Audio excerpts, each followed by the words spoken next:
محترم سامعین، السلام علیکم ورحمۃ اللہ وبرکاتہ۔ آج ہم حضرت آدم علیہ السلام کے قصے کا 5واں حصہ آپ کے لیے پیش کر رہے ہیں۔ ملاحظہ فرمائیں۔ نسائی، ابن جریر، حاکم اور دیگر مورخین نے اس حدیث کو صحیح اسناد کے ساتھ روایت کیا ہے۔ صحیح مسلم میں حضرت ابو ہریرہ رضی اللہ تعالیٰ عنہ کی ایک روایت بیان کی گئی ہے، جس کے مطابق حضرت آدم علیہ السلام جمعے کے روز پیدا ہوئے۔ اس دن جنت میں داخل کیے گئے اور اسی دن جنت سے نکالے گئے۔ اگر ہم یہ مان لیں کہ وہ دن ہمارے زمینی دنوں کے برابر تھا تو ثابت ہوا کہ دن کا کچھ حصہ آپ علیہ السلام نے جنت میں گزارا۔ اگر ہم یہ کہیں کہ جمعے کے دن پیدا ہوئے اور اسی جمعے کے علاوہ کسی اور دوسرے جمعے کو جنت میں داخل ہوئے، اور یہ مان لیں کہ وہ دن ہماری زمینی دن کی طرح کچھ گھڑیوں پر مشتمل نہیں تھا بلکہ ایک دن 6000 سال کے برابر تھا، جیسا کہ حضرت ابن عباس رضی اللہ تعالیٰ عنہ کی روایت سے بھی ثابت ہے۔ ابن جریر رحمۃ اللہ علیہ سے نقل ہے کہ حضرت آدم علیہ السلام جمعۃ المبارک کی آخری ساعتوں میں پیدا ہوئے اور وہاں کی ایک ساعت زمینی 83 سال 4 ماہ کے برابر ہے۔ آپ علیہ السلام روح پھونکے جانے سے پہلے ایک جست خاکی تھی اور اس حالت میں آپ علیہ السلام 40 سال تک رہے اور جنت سے نکالے جانے سے قبل 43 سال 4 ماہ جنت میں مقیم رہے۔ حضرت عطا بن ابی رباح رحمۃ اللہ علیہ سے نقل ہے کہ حضرت آدم علیہ السلام کو جس وقت زمین پر بھیجا گیا، اس وقت آپ علیہ السلام طویل القامت تھے، یعنی لمبے قد کے تھے۔ آپ علیہ السلام کے پاؤں زمین پر اور سر آسمان کو چھوتا تھا۔ اللہ عز و جل نے آپ علیہ السلام کا قد مبارک چھوٹا کیا اور 60 ہاتھ بنا دیا۔ حضرت آدم علیہ السلام کا قد مبارک جہاں پڑا تھا وہاں پر بعد میں بستیاں آباد ہوئیں۔ حضرت ابن جریر رحمۃ اللہ علیہ نے حضرت ابن عباس رضی اللہ تعالیٰ عنہ سے روایت کیا کہ اللہ عز و جل نے فرمایا کہ اے آدم علیہ السلام، میرے عرش کے گرد میرے حرم کا ایک حصہ ہے، اس کی تعمیر کیجیے اور میرا گھر بنائیے، اس کے گرد طواف کریں جیسے فرشتے عرش کے گرد طواف کرتے ہیں۔ پھر اللہ عز و جل نے ایک فرشتہ بھیجا جس نے حضرت آدم علیہ السلام کو وہ جگہ دکھائی اور حج کا طریقہ سکھایا۔ ابو البشر حضرت آدم علیہ السلام نے جہاں جہاں قدم مبارک رکھا وہاں بعد میں بستیاں بن گئیں۔ حضرت عبداللہ بن عباس رضی اللہ تعالیٰ عنہ سے مروی ہے کہ حضرت آدم علیہ السلام نے زمین پر آمد کے بعد جو پہلا کھانا تناول فرمایا وہ گندم کے ساتھ دانے تھے۔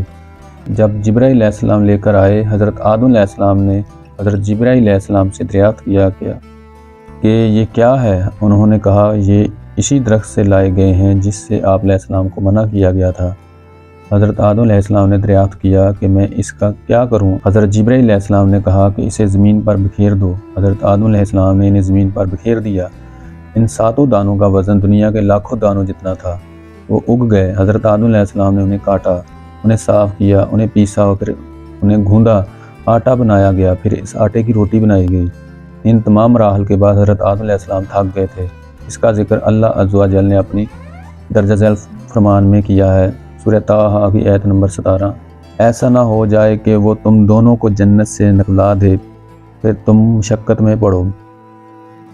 ابو البشر حضرت آدم علیہ السلام اور حضرت حوا علیہ السلام نے زمین پر آمد کے بعد بھیڑ کی اون کا لباس سب سے پہلے استعمال کیا۔ حضرت آدم علیہ السلام سے اسے مونڈ کر کاٹ لیا، پھر اس سے اپنے لیے جبہ بنایا۔ حضرت حوا علیہ السلام کے لیے اوڑھنی اور قمیض بنائی۔ حضرت آدم علیہ السلام کی جنت میں اولاد تھی یا نہیں، اس بارے میں بھی مختلف رائے پائی جاتی تھیں۔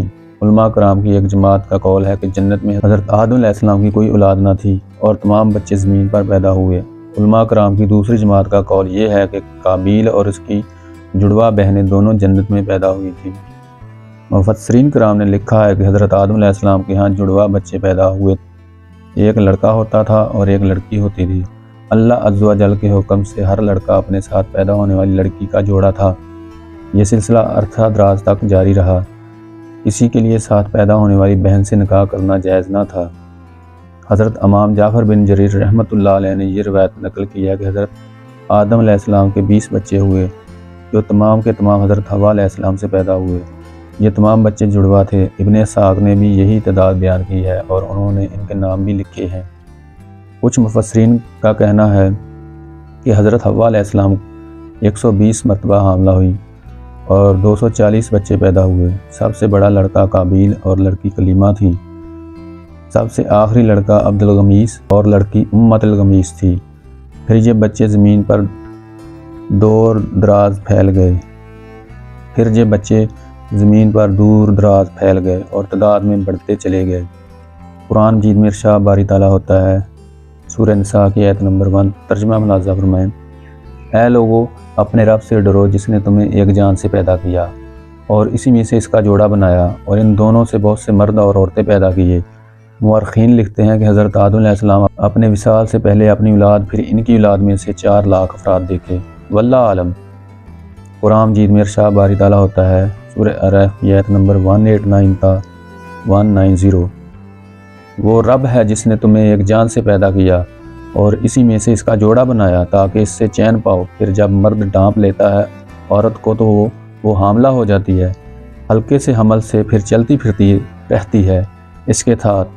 پھر جب وہ بوجھل ہو جاتی ہے تو دعا مانگتے ہیں اللہ سے، جو ان کے رب کی تو عنایت فرما ہمیں تندرست لڑکا، تو ہم ضرور ہو جائیں گے شکر گزار بندوں میں سے۔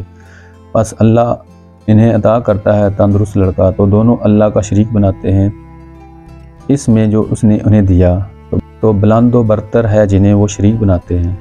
اس آیت میں پہلے حضرت آدم علیہ السلام کی طرف توجہ دلائی گئی ہے، پھر آیت کا رخ ساری نسل انسانی کی جانب پھیر دیا گیا ہے۔ یہاں حضرت آدم علیہ السلام، حضرت حوا علیہ السلام کا ذکر کرنا مقصد نہیں، جب ایک شخص کی بات کر دی تو ساری نسل انسانی مراد ہوئی۔ قرآن جن میں ارشاد باری تعالیٰ ہوتا ہے، سورہ مومنون کی آیت نمبر 12 اور 13، بے شک انسان کو چنی ہوئی مٹی سے بنایا گیا، پھر اسے مضبوط ٹھہراؤ میں پانی کی بوند کیا۔ قرآن جن میں ارشاد باری تعالیٰ ہوتا ہے، سورہ ملک کی آیت نمبر 5، اور بے شک ہم نے نچلے آسمان کو چراغوں سے روشن کیا اور انہیں شیاطین کو مار بھگانے کا ذریعہ بنایا اور ان کے لیے بھڑکتی ہوئی آگ کا عذاب تیار کیا۔ اب سب کو معلوم ہے کہ شیاطین کو مار بھگانے سے مراد ستاروں کا وجود نہیں، بلکہ یہاں تو ایک ذکر کر کے دوسری چیز مراد لی جا رہی ہے۔ محمد بن مسنہ رحمۃ اللہ علیہ نے حضرت حسن بصری رضی اللہ تعالیٰ عنہ سے روایت کیا ہے کہ حضرت آدم علیہ السلام کی ذہانت تمام اولاد آدم کی ذہانت کے برابر ہے۔ مفسرین کرام نے حضور نبی کریم صلی اللہ علیہ وسلم کے فرمان کہ جب ان کا گزر حضرت یوسف علیہ السلام کے پاس سے ہوا تو انہوں نے دیکھا کہ حضرت یوسف علیہ السلام کو حسن کا کثیر حصہ عطا کیا گیا ہے، کہ تفسیر بیان کرتے ہوئے لکھا ہے کہ حضرت یوسف علیہ السلام کا حسن حضرت آدم علیہ السلام کے حسن کے مقابلے میں آدھا تھا۔ یہ بات صحیح بھی ہے کیونکہ اللہ عز و جل نے حضرت آدم علیہ السلام کو اپنے دست قدرت سے پیدا کیا اور ان میں روح پھونکی، پھر حضرت آدم علیہ السلام ساری مخلوق سے زیادہ خوبصورت کیوں نہ ہوں۔ حضرت عبداللہ بن عمر رضی اللہ تعالیٰ عنہ سے مروی ہے کہ اللہ عز و جل نے جنت پیدا فرمائی تو فرشتوں نے عرض کی کہ یا الہی یہ ہمیں دے دے، کیونکہ انسانوں کے لیے تو نے دنیا بنائی ہے جہاں سے وہ کھائیں گے پیئیں گے۔ اللہ عز و جل نے فرمایا کہ مجھے اپنی عزت اور بزرگی کی قسم، میں اپنے ہاتھوں سے تخلیق کی گئی ہوئی مخلوق حضرت آدم علیہ السلام اور اولاد آدم کو اس طرح نہیں بناؤں گا جس طرح میں نے کہا ہو جا کہ وہ ہو گئی۔ بخاری شریف، مسلم شریف اور دیگر میں صحیح روایت سے بیان کیا گیا ہے کہ حضور نبی کریم صلی اللہ علیہ وسلم نے فرمایا کہ اللہ عز و جل نے حضرت آدم علیہ السلام کو اپنی صورت میں پیدا کیا۔ ان روایت پر تفصیلی بحث علماء کرام نے کی ہے اور بے شمار مسالک میں اس کا ذکر موجود ہے، یہاں اس تفصیل سے بیان کرنے کا موقع نہیں ہے۔ واللہ عالم۔ شیش کے معنی عطیہ خداوندی ہیں۔ اللہ عز و جل نے حابیل کے قتل کے بعد حضرت آدم علیہ السلام کو حضرت حوا علیہ السلام کو نیک اور صالح بیٹا عطا فرمایا، جس کا نام انہوں نے شیش علیہ السلام رکھا۔ حضرت ابو ذر غفاری رضی اللہ تعالیٰ عنہ سے روایت ہے کہ حضور نبی کریم صلی اللہ علیہ وسلم نے فرمایا کہ اللہ عز و جل نے 104 صحیفے نازل فرمائے، جن میں سے 50 صحیفے حضرت شیش علیہ السلام پر نازل ہوئے۔ حضرت محمد بن اسحاق رحمۃ اللہ علیہ فرماتے ہیں کہ جب حضرت آدم علیہ السلام کے وصال کا وقت قریب آیا تو انہوں نے حضرت شیش علیہ السلام کو بلایا اور انہیں وصیت کی کہ انہیں دن اور رات کے اوقات بتائے اور ان میں کی جانے والی عبادت کے بارے میں آگاہی دی۔ نیز فرمایا کہ میرے جانے کے بعد ایک بہت بڑا طوفان بھی آئے گا۔ حضرت محمد بن اسحاق رحمۃ اللہ علیہ فرماتے ہیں کہ تمام اولاد آدم علیہ السلام کا سلسلہ نسب حضرت شیش علیہ السلام سے جا ملتا ہے، کیونکہ حضرت آدم علیہ السلام کی دیگر اولاد نسل معدوم ہو گئی تھی۔ واللہ عالم۔ حضرت آدم علیہ السلام کا وصال جمعہ کے روز ہوا۔ وصال کے قریب فرشتے آپ علیہ السلام کے پاس آئے اور ان کے پاس جنتی کفن اور خوشبو تھی۔ انہوں نے وصال کے بعد حضرت شیش علیہ السلام سے تعزیت کی۔ حضرت آدم علیہ السلام کے وصال کے بعد 7 دن تک سورج اور چاند کو گرہن لگا رہا۔ مسند امام احمد میں حضرت ابن زمرہ رحمۃ اللہ علیہ سے نقل ہے کہ میں نے مدینہ منورہ میں ایک بوڑھے شخص کو تقریر کرتے ہوئے دیکھا۔ میں نے لوگوں سے پوچھا کہ یہ کون ہے، تو انہوں نے بتایا کہ یہ ابن ابی کعب رضی اللہ تعالیٰ عنہ ہیں۔ وہ فرما رہے تھے کہ جس وقت حضرت آدم علیہ السلام کے وصال کا وقت قریب آیا تو آپ علیہ السلام نے اپنے بیٹے سے فرمایا کہ مجھے جنت کے پھل کھانے کی خواہش ہے۔ بیٹے پھلوں کی تلاش میں نکلے۔ راستے میں ان کی ملاقات فرشتوں سے ہوئی، جن کے ہاتھ میں کفن، خوشبوئیں، کلہاڑے، بیلچے اور ٹوکریاں تھیں۔ فرشتوں نے ان سے دریافت کیا کہ تم کیا تلاش کر رہے ہو؟ انہوں نے کہا کہ ہمارے والد بیمار ہیں اور جنت کے پھل کھانے کی خواہش مند ہیں۔ فرشتوں نے کہا کہ واپس چلے جاؤ، تمہارے والد کا وقت وصال قریب آ گیا ہے۔ وہ واپس لوٹ آئے۔ حضرت حوا علیہ السلام نے جب فرشتوں کو ان کے ہمراہ دیکھا تو حضرت آدم علیہ السلام کے پیچھے چھپ گئیں۔ حضرت آدم علیہ السلام نے فرمایا کہ مجھ سے دور ہو جاؤ، میں تم سے پہلے آیا ہوں، تم میرے اور میرے رب کے فرشتوں کے درمیان حائل نہ ہو۔ حضرت آدم علیہ السلام کی روح قبض کر لی گئی، انہیں غسل دیا گیا، کفن پہنایا گیا اور خوشبو لگائی گئی، پھر ان کی قبر تیار کی گئی، پھر نماز جنازہ ادا کرنے کے بعد انہیں قبر میں اتارا۔ فرشتوں نے تدفین کے بعد حضرت آدم علیہ السلام کی اولاد سے کہا کہ یہ تمہارے لیے تدفین کا طریقہ یہی ہے۔ ابن اساکر رحمۃ اللہ علیہ نے حضرت عبداللہ بن عباس رضی اللہ تعالیٰ عنہ سے روایت کی کہ حضور نبی کریم صلی اللہ علیہ وسلم نے فرمایا کہ حضرت آدم علیہ السلام کی نماز جنازہ 4 تکبیروں کے ساتھ ادا کی گئی۔ حضرت سیدنا ابو بکر صدیق رضی اللہ تعالیٰ عنہ نے حضرت سیدنا فاطمہ الزہرا کی نماز جنازہ پر بھی 4 تکبیریں پڑھی، اور حضرت سیدنا عمر فاروق رضی اللہ تعالیٰ عنہ نے حضرت سیدنا ابو بکر صدیق رضی اللہ تعالیٰ عنہ کی نماز جنازہ 4 تکبیروں کے ساتھ ادا فرمائی۔ حضرت صہیب رضی اللہ تعالیٰ عنہ نے حضرت سیدنا عمر فاروق رضی اللہ تعالیٰ عنہ کی نماز جنازہ 4 تکبیروں سے ادا فرمائی۔ حضرت آدم علیہ السلام کی تدفین کے مختلف مورخین اور مفسرین کی بے شمار رائے ہیں۔